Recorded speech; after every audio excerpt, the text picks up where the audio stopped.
তাই প্রধানমন্ত্রীর এই সফল সভাকে দেখার পরে এরা চিন্তিত হয়ে তৎক্ষণাৎ এক সপ্তাহের মধ্যে মুখ্যমন্ত্রীকে ওখানে ছুটে যেতে হচ্ছে।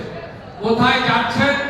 যেখানে এই মুখ্যমন্ত্রীর নেতৃত্বে টাটা গোষ্ঠীর তৈরি হওয়া কারখানাকে ডিনামাইট দিয়ে উড়িয়ে দিয়ে টাটাকে তাড়ানো হয়েছিল। আমার কথা নয়, প্রয়াত রতন টাটার কথা। তিনি বলেছিলেন, আমিকে মাথায় ট্রিগার রেখে এই রাজ্য ছাড়তে বাধ্য করলো। আমি ব্যাডেনকে ছাড়লাম, অর্থাৎ আমার কথা নয়, মাননীয় রতন টাটার কথা।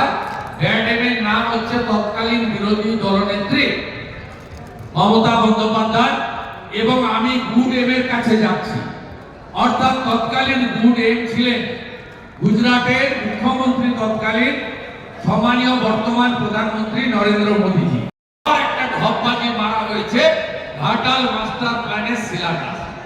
আমি দায়িত্ব নিয়ে বলছি, লিডার অব অপোজিশন খুব দায়িত্ব নিয়ে বলছে, 1 ডিসমিল জমি অধিগ্রহণ হয়নি, টেন্ডার হয়নি, এস্টিমেট হয়নি, ওয়ার্ক অর্ডার দেয়নি।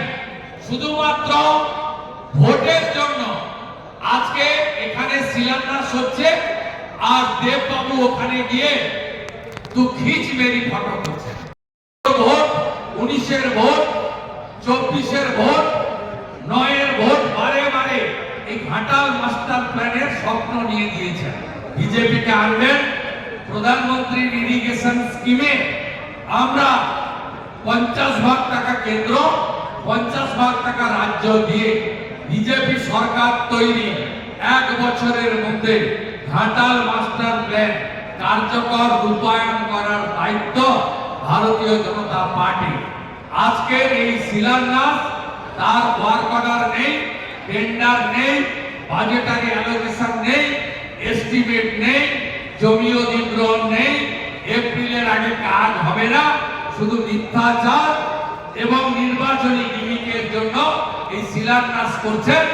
ঘাটালে বিজেপির এমএলএ শীতল কাপাট অনুরূপ প্রেস কনফারেন্স করছেন, যে প্রেস কনফারেন্স দুর্গাপুরের পবিত্র ভূমি থেকে বিরোধী দলনেতা মিডিয়া ইনচার্জ দেবজিৎ সরকারকে নিয়ে আমরা করছি।